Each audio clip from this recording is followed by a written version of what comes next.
watching a movie, then talking about that movie into microphones. Unsolicited Conjecture Movie Club. Welcome back, one and all, once again, to this very special Unsolicited Conjecture special presentation club.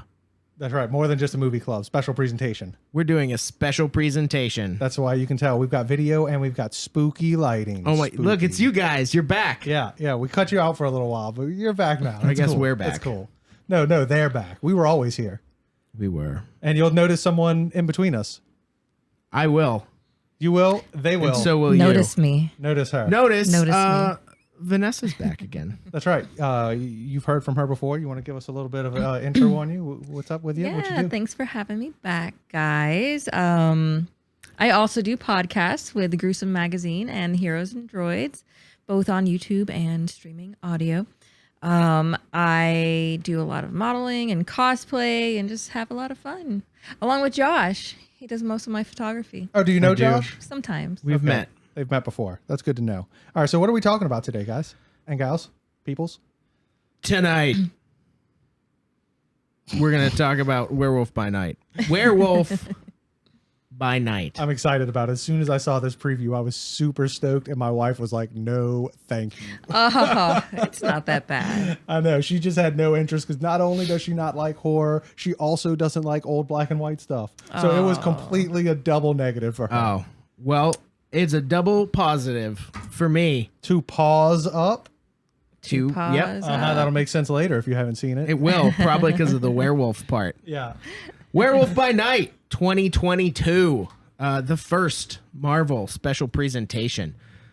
With a 90% on Rotten Tomatoes now and a 7.4% on IMDB. Directed by Michael Giacchino, probably is how you say that name. I think that's right. That's Close right. enough. Who also did Giacchino? the music. You know what? I said it confidently, and that's what matters. Michael Giacchino. If you're also, listening, let us know if we said it right. Yeah, I'm sure he is. Makes sense. He also is the composer. He composed the music. Yeah, I thought that was pretty incredible. Michael Giacchino, more notable as a composer, I think, since this is his first directorial debut. Yeah. His first debut.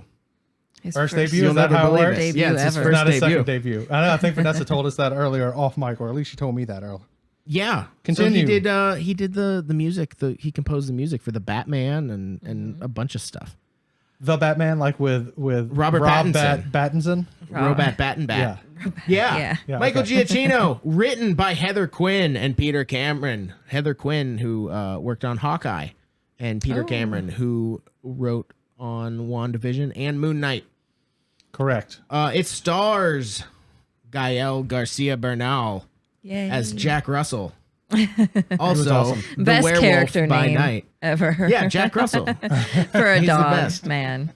Laura Donnelly as Elsa Bloodstone, and Harriet Sansom Harris as Verussa Bloodstone, who Stepmother. yes, Is that what she she played? was Yeah, the stepmother, stepmom.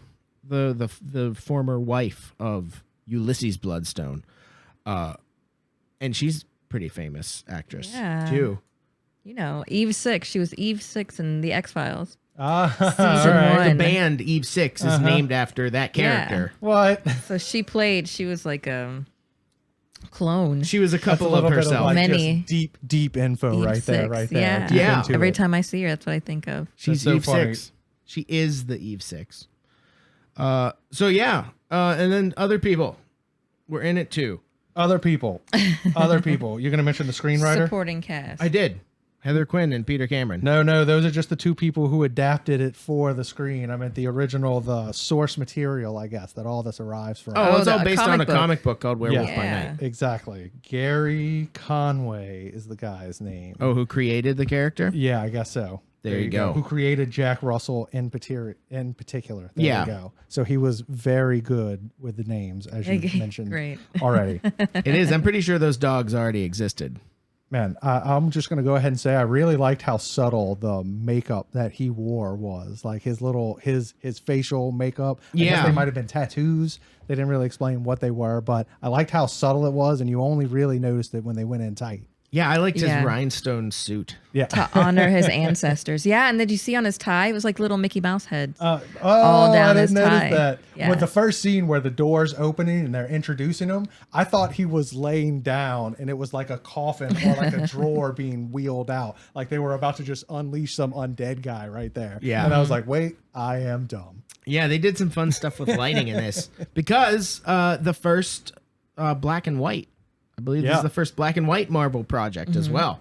And when it comes down to the gore, I think it was the first up there too. It's the most vicious thing I think I've seen Marvel make in a good way. Still wasn't hardcore, but it was definitely more than I expected it to be for a Disney Plus premiere. Yeah, we Yeah. got some blood splatters and some Punisher level Yeah. kills. You get if away with nothing that in else. black and white. Yeah, for sure. Yeah, they can cross the line a little bit. But yeah, very stylish. Lots of fun. So Werewolf by Night, 50 minutes of special presentation from Marvel. That is correct. Special presentation of this. Hold on, I'll pull up. Do you have the storyline? Do you have that? Or do you Well, want me yeah, to so I pull guess that next up? we'll go into what? The synopsis. Yeah. The general plot outline. What exactly happens? I mean, I've Vanessa. got a general just one-liner, but what do you have, Vanessa? Nothing. You have nothing. What would you I'm the say guest. happens? You did. I can. The one I have, it just says straight from IMDb. Follows a lycanthrope superhero who fights evil using abilities. How generic is that? Very succinct. There is one other one in here, and hold on, it is right here. On a dark and somber night, a secret cabal of monster hunters emerge from the shadows and gather at the foreboding Bloodstone Temple, following the death of their leader. In a strange and macabre memorial to the leader's life, the attendees are thrust into a mysterious and deadly competition for a powerful relic, a hunt that will ultimately bring them face to face with a dangerous monster. And that's straight from Disney Plus. It is. It's very dangerous. Very dangerous. Very even dangerous though, monster. as Unless will you come know to his see- name. Yeah, unless you know his name. Or most monsters have a thing, I guess, because he had later look him in the eye. So you either look him in the eye or know their name, Well- and you're good to go as long as Yeah. he sniffs you first. All those who know fear burn at the touch of the Man-Thing. Is that how it works? Yeah, that's how Man-Thing works. Okay.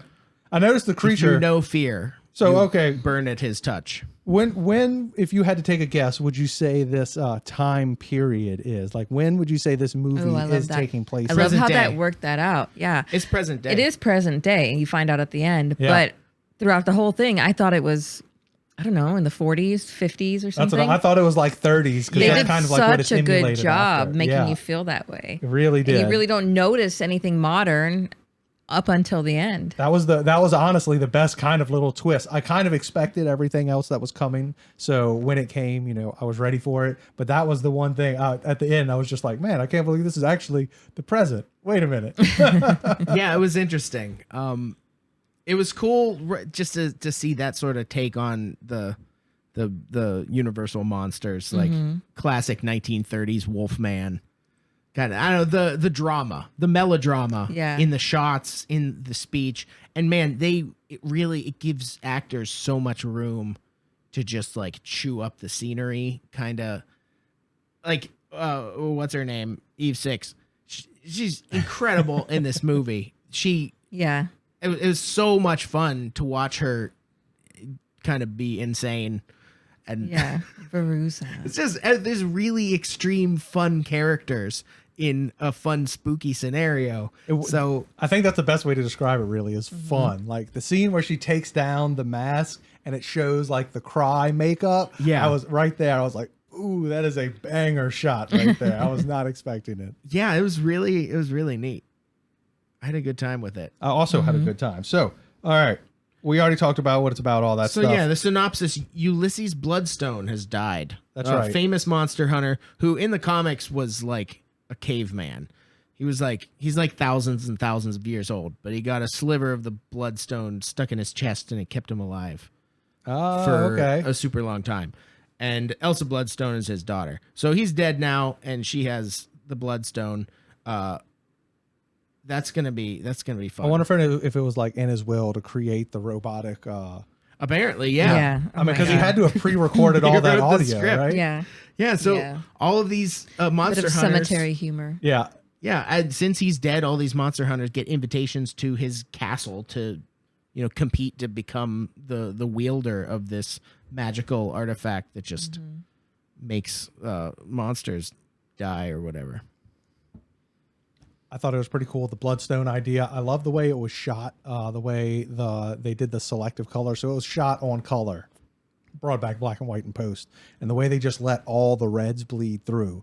Like they started at first with just the stone was the only red to bleed through. But as the movie kind of progressed more and more red kind of bleeds through all the colors until eventually it ends up in the full color scene, which was I was not expecting that at all. I thought that was a really cool little swipe there when it faded up to color. Yeah, she sort of sits down and you see the color move from the stone like up her arm and her placed somewhere over the rainbow. whole world then comes back. Now that she's controlling it, she sort of determines the universe, I guess. I thought that was honestly when it was coming forward like that, when they were doing it, I thought that was supposed to be like the progression shot to show now we're in the future. But the scene right after shows that that's not what happened at all. It was just her expanding color. Yeah. So just sort of cool. leaving the Twilight Zone in a bit and coming back to the MCU. Yeah, it's pretty fun. So what do we think execution wise? How'd they do? What did they do? What do you think, Vanessa? What did you think of it as a whole? What do you think of the whole movie? Did you love it? I think they absolutely achieved what they were going after. That sort of original Universal Monsters feel to a horror movie. And the way that it was shot, I'm so impressed with Michael Giacchino for it being his first time directing. And then also doing the composing for the movie. He just really nailed that aesthetic that he was going for. And you become immersed in that world and you really believe it so quickly. They're able to establish that really quickly. I really wish it were longer because I feel like there's so much more story to tell. But I agree. Absolutely, there's tons of story to tell right there. But I think it was the perfect amount of time. It was just enough to make you want more. Yeah. You know what it was? It was a comic book. Yeah, it was under an hour, it was but like over 30. It was like an episode of a. It makes you kind of wonder if maybe they're going to release a few of these I wouldn't doubt it. Because it's more like a House of Dragon presentations. episodes. Yeah. I saw a couple rumors that they're going to start doing a lot of these. That would be just nice. Different characters, that way, here's the person's first issue. Yeah. And then they can tie in you can throw them in some other movie. No, I like that idea. Yeah, it's a neat way to introduce people. They can introduce a lot of X-Men that way. They could introduce, a lot of different characters. All right, so I'm going to pull up right now. I'm going to just mention some of the technical aspects of this movie for those of you interested. I've got the cameras listed. We've got an Arri Alexa LF using the Panasonic or the Panavision T-Series. And then they also use the Mini LF, also using the T-Series. As I mentioned before, it was shot in color and turned in black and white. The cinematographer was Zoe White, for those of you interested. And the art direction was all done by Lauren Rosenblum. The last thing I want to mention is the puppeteer on site was Eric Beck. I just thought that for ManThing. For ManThing. Exactly. So I thought that was a pretty cool little throw in right there. Ted was awesome. What a great character. Yeah. The voice of Ted was done. Carrie Jones, that's his name. He did all the noises. And then the guy who did the editing for the film, Jeffrey Ford, threw in a few little additional voice edits kind of last minute for it. That's pretty fun. Yeah. Ted was one of the best parts of the whole thing. Man, his melt people yeah. That was cool. Yeah, his corrosive. Well, burning and at the when touch. it was black and white, it's just that overexposure coming out of the hand that looks so rad. Who knows what it looks like in real life? Yeah. Well, and it's a light And color. effect too, so it throws light. It's a great look. Dude, I loved it. And the monster's face, I guess it was very like Cthulhu-esque. What are those monsters called? Tentacles. Tentacles. Yeah. ManThing, he does have sort of an illithid kind of D&D. What's it called? Those guys. I also The like squid when guys. they faded to color. That's not really how that works. How they progressed to color at the end.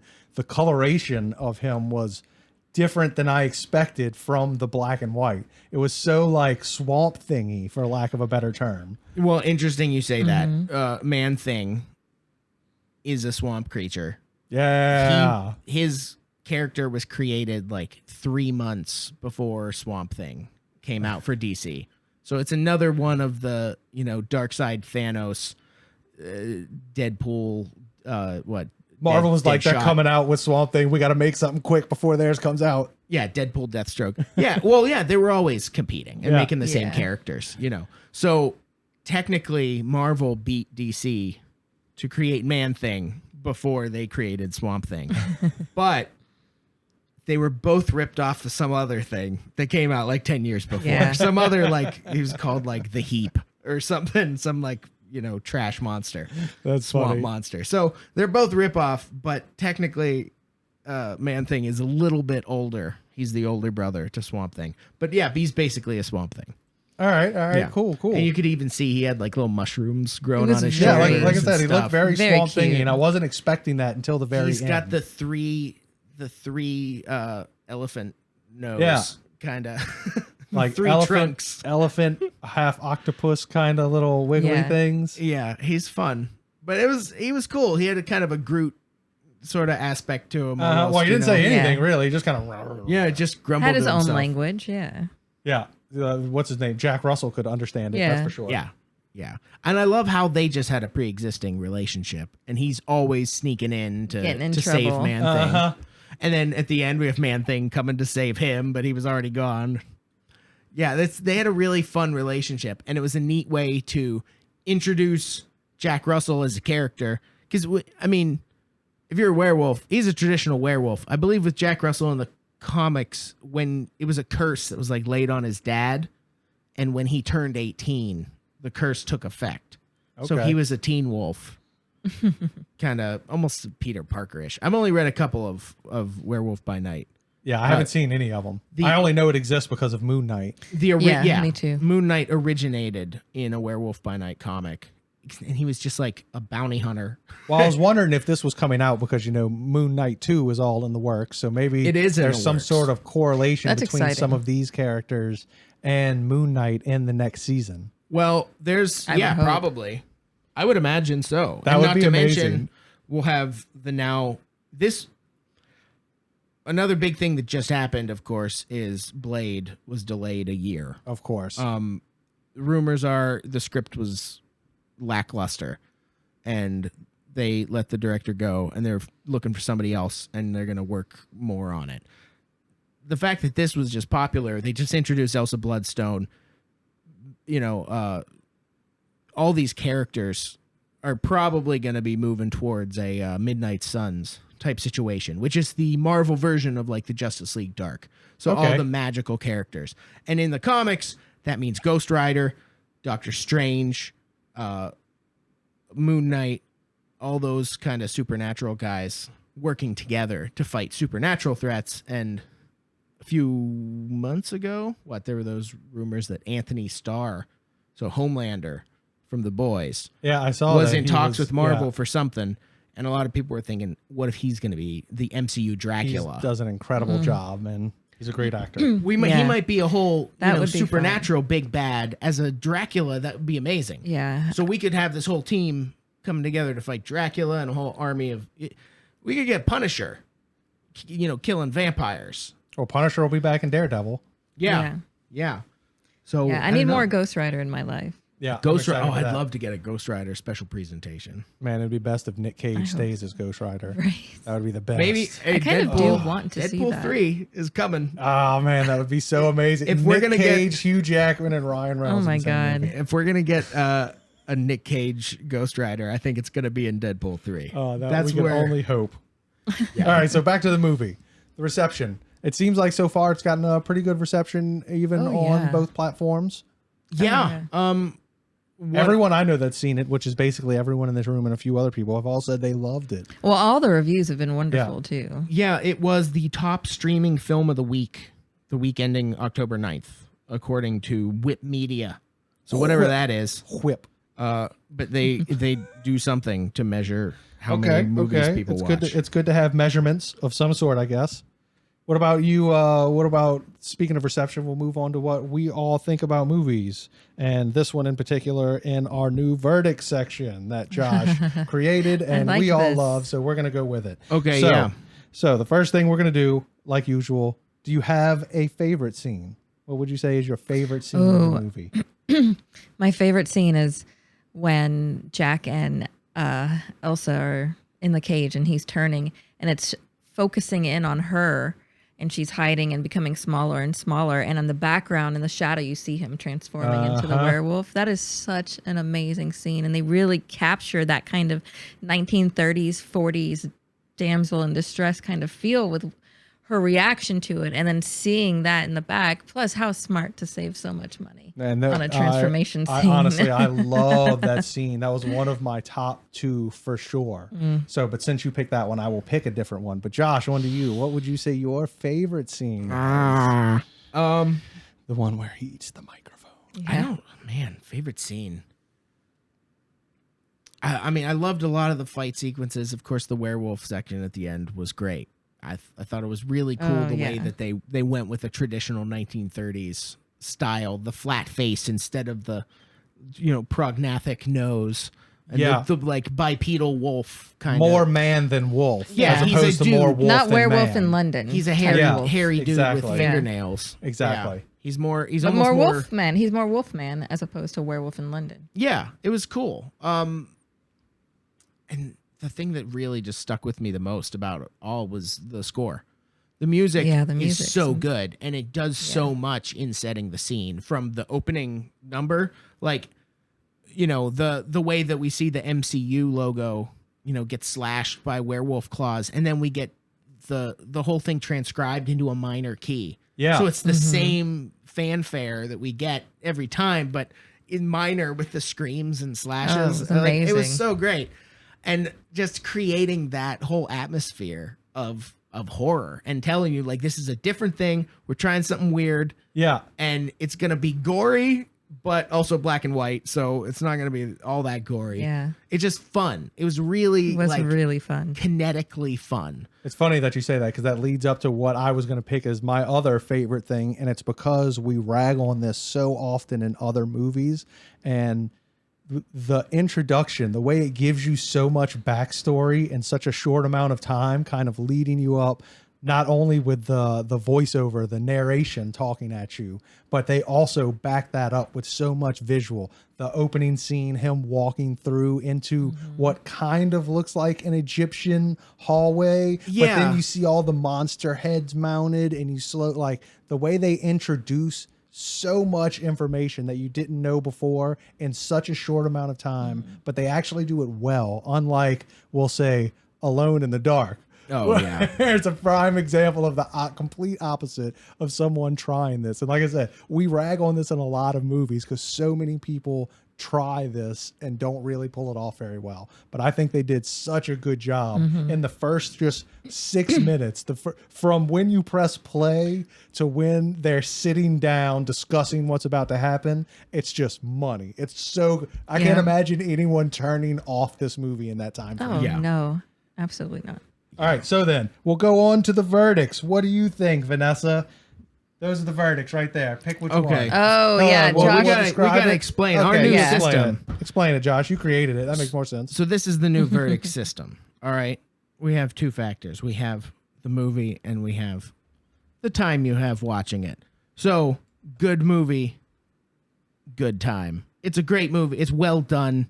It's well executed. The story that the filmmakers wanted to tell was successfully told, and you enjoy watching it. You have a good time watching it. So that's just basically any movie you love. That's good movies right there. That's your first category. Good movie, good time. Second one, good movie, bad time. They told the story they wanted to tell, but fuck you for telling me that story. Yeah, I did not enjoy the way you told me such stories. Yes, that's for me. Like Requiem I for a didn't feel Dream. good watching it. Yeah. But it's a good movie. Yeah, exactly. So I don't like it. Nymphomaniac comes to mind. Anything by Lars von Trier. Although maybe it's not even that good either. So fuck that guy, whatever. Bad movie, good time. These are, of course, the most fun. This is where amateurish filmmaking, not, a lot of finesse in storytelling or movie making. Yeah, your B movies, but there's something redeeming about them that Yeah. enjoy Your the Sharknadoes. experience. It's a horrible movie. No, Miami Connection. Miami Connection Okay. would be a great one. But The Sharknado Room- would count. A lot of people think of Yeah, it that way. The that's Room. a more manufactured version of the purer, like accidental. This movie's terrible. It's because sometimes Hey, it's a broad the category. earnestness and how much they put their whole soul into making it, and then it's still bad, but you love it in spite of it. And then of course the final category, bad movie, bad time, which is Alone in the Dark. The movie sucks. It's clumsy. It's not well told, and you don't like it. Yeah. There's nothing redeeming. So those are our 4 categories: good movie, good time; good movie, bad time; bad movie, good time; or bad movie, bad time. And that's not going to get old. I'm definitely good movie, good time. Absolutely. I loved it. I loved it on the second viewing just as much as the first viewing. Yeah, I watched it twice. So you got to get ready Yeah. for the episode. Yeah. And Gael, who plays Jack, is just he plays him in such a sympathetic, endearing kind of way. I know. I love his character. From the very honestly. start, you love him. The minute you see that door open up and he starts to walk out. And when he's having the conversation with the Viking kind of guy Yeah. about the monsters on the wall, he's like, "Yeah, I've messed with that guy a few times." Yeah. I fought the vampire. Yeah, I fought Yeah. that guy a couple times. Yeah, we got to hear more about that too. Yeah, it's cool because he's not a werewolf is not dissimilar from the Hulk in Yeah. a sense. You know, not the Hulk we have anymore. The Hulk we have now is very much in control and, doesn't fear turning. But this is just a totally normal guy who, against his will, transforms into something, and that's the dangerous part. I think he says when they're, all the hunting is done by something that's not me. Yeah, Yeah. I really liked his character. He's very soft, for lack of a better term, but Yeah. not in a bad way. Like He the was- way yeah, you he want was Which a is such a character. great contrast to when he Yeah. turns. Yeah, You well, and know? that's what makes that turn, all the more severe. Yeah. But yeah, it was really fun. I really enjoyed his performance. I like the fact that we went. I like the fact that they went Hispanic and they cast a Hispanic Yeah. actor for that, because I'm pretty sure it's just a regular Yeah, Marty- I didn't know him Marty from McFly. anything Well, else. Well, that really goes into you'll see these people on like Ripley's Believe It or Not, these Wolfwoman, the families, and all those families with these people that are covered completely in fur and they're calling them wolf people are from Mexico. All these famous people. So it's kind of also, he was talking about the makeup that he had on, paying homage to his ancestors. That's kind of another way that this kind of pays homage to the people that were seen as freaks, or treated that Oh, way yeah. their entire lives because of whatever disorder they may have that Yeah. caused them to look that way, So it hits on a lot of different levels. So I think it's safe to say that everyone has voted good movie, Good movie, good time. Yeah, this is good. How could you without not? looking anymore, right? This All right. is Yeah. good. So let it be written Let it be known. in the halls of the Cinemathenium. Put it in parchment to burn later in a volcanic eruption. Do it. It is now. This is a good movie, and you'll have a good time watching it. Yeah. If you haven't, you should have watched it. Otherwise, why'd you listen to this? So, Vanessa, tell us where we can find you on the social medias and all that jazz. Oh, you can find me Instagram and Facebook, primarily through Instagram at Scarlet with 2 T's _ Spitfire. That's my handle for basically everything. Nice. And then Gruesome Magazine, Heroes and Droids. Look for me there. Look for me here too when I come to guest and visit. More guest appearances. What about us, Josh? Where can they find us? You know what, Jeremy? Yeah. You can find us. We're on Twitter. Are we though? UC with J&J. You tweet at us. We don't tweet at you. Yeah. One of these times we'll tweet something, Will we? but we're on there, and you can always email the show as Yep. well. Did you know that? I've heard that. What is this email so I can write it down? for What later? I is the believe email? that you can email unsolicitedconjecture@gmail.com and tell us what you thought of Werewolf by Night. Tell us what you want us to review next time. That's right. Do you have any thoughts? Is this What going do you up on think? YouTube? You can Yeah, leave this a is going up on comment YouTube, so you can also below now find us and on make sure you YouTube. like On and your very own tube. subscribe. On your tube, on my tube, Yes. on everyo's tube. Do you Yeah. like So- video again? Right? Yeah, Let we're us- doing video again. let them know. Yay. Yeah, so, Do you want to how watch about- more video? How about that? Yeah, How but about that? you know what? You can comment down below too. Let us know. Yeah, Let us know definitely what you want comment. to look at. Especially comment about Josh. And don't forget to like and don't forget to subscribe. He loves and your Yes. comments. and you know what? For God, for God's sake, smash that bell. Press it. Isn't that what they say? Yeah, I think so. And with that, we're out. Watching a movie, then talking about that.